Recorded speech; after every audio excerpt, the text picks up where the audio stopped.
Hello, I'm Jeremy, and today I'm going to look at this game, Keltis der Weg der Steine, the Way of the Path.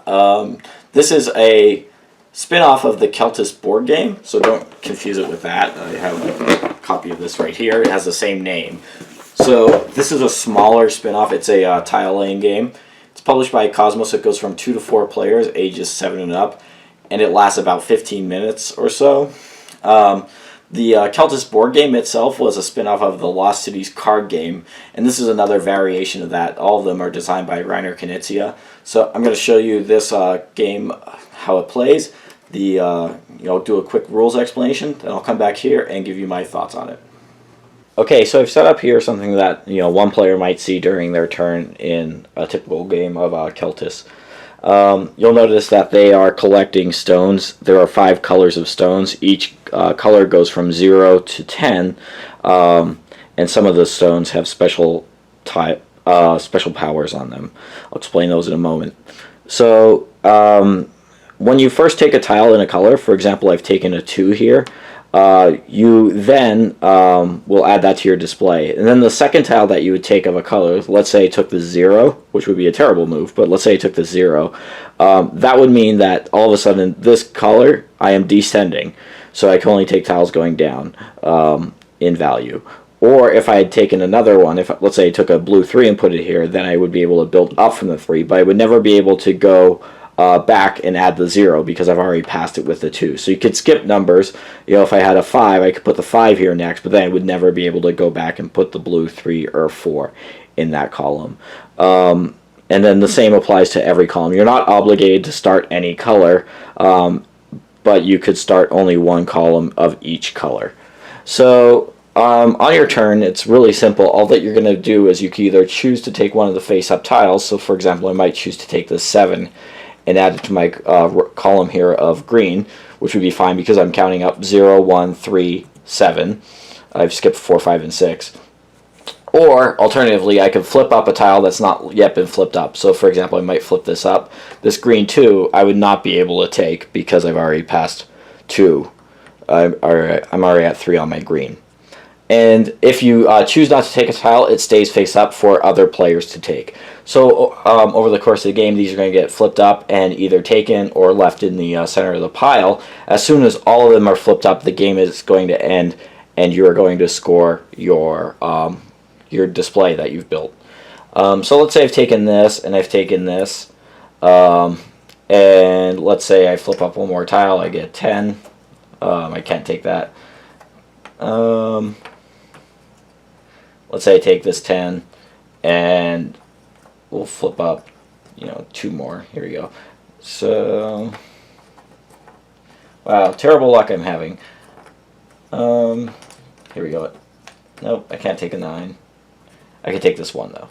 Okay, so let's say that's happened, and then we'll assume that all these have been flipped up. And then at the end of the game, you're going to score. So the scoring is essentially laid out on this sheet here. This cardboard token that comes with the game. And so what you're going to do is you're going to look at every column that you've chosen to build, and you'll look at how many stones are in that column. So this one here has only 2 stones. That's going to be -3 points. This one also would be -3 points. This one here with 3 stones, the brown, that will be +2. And then here where I've gotten 5, that will be worth 6 points. So obviously you don't want to start a column near the end of the game because you go from 0 to -4 points just by adding 1 tile. Secondly, you'll look at some of these tiles have these wishing stones on it. You'll see how many of those you've collected. So I've collected 1, 2, 3 across all of my rows, and I would get 3 points for that. So you'll tally up that plus any tiles that you've collected that have points printed right on them. So this one has 1 victory point, as does this one. So I would add up those, and that would be my score. So I would have here -3, -6, and then I have +2, so that's -4. And then I would have +2, so that's 0. Then here I would have 5 for 6 points. And then for my 3 stones, I would have 3 points. So my total score here would be 9 points. And that's pretty much it. Whoever has the most points is going to win. There is one other special tile that I didn't mention, I suppose. This tile with this gold clover symbol on it If you ever add that to your display, you'll immediately get to take another turn, so you'll immediately either be able to grab another face-up tile or flip and decide about another face-down tile. Otherwise, that would be all of the rules to the Keltis Tile Laying Game, and there we go. So, the Keltis Tile Laying Game, as I like to call it, it is the lightest game in the Celtis series, but I don't think it particularly suffers for that. You only have a really small decision point on each turn, to flip over a tile or to take a tile that's there. But from that, small decision, you're going to have larger decisions about, when you want to start a new row, if it's worth that, based on the fact that, there's only one of each tile in the game. They're all going to come out over the course of the game.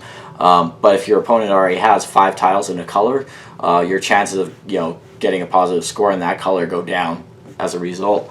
Also, the tiles, some of which have 3 points on them, sometimes alter your decision about whether or not to skip numbers within a column, or taking a free turn is pretty powerful in a game where you only get about 20 turns or so. So that's something to consider as well. So for a 15-minute filler game, it's really terrific, and it's something that I've explained to a lot of people. Everybody seems to enjoy it for the length of the game that it is, and really, it compacts a lot of game into something, that's not going to take up much time. It plays up to 4 players, which, the original Lost Cities card game does not.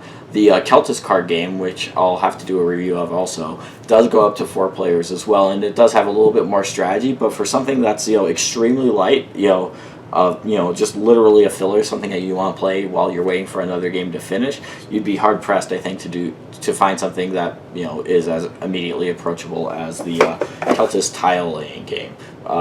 So take a look at it. It's widely available. It's really cheap even if you import it from a site like Amazon.de. I think it's something like €6 or so for the game. So yeah, those are my thoughts on the Keltis der Weg der Steine Tile Laying Game, and thanks for watching.